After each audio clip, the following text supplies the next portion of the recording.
11 आणि 12ला असे दाखवले आहे।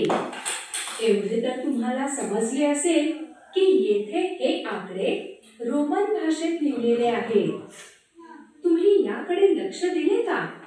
येथे 3 प्रकारची चिन्हे वारंवार वापरली आहेत। येथे I म्हणजे 1, नीट समजून घ्या त्या 5 आणि X म्हणजे 10 आहे।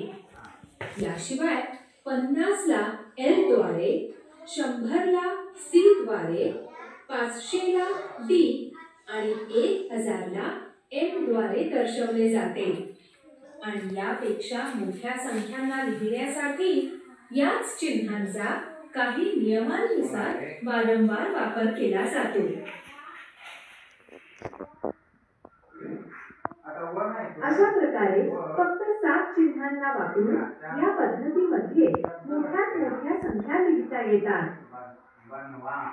मुलांनो, संख्यांना काही ठरलेल्या नियमांनुसार काही चिन्हे किंवा नीट बघा ते दर्शविण्याच्या पद्धतीला संख्या प्रणाली म्हणतात। प्रश्न विचारल्यानंतर मी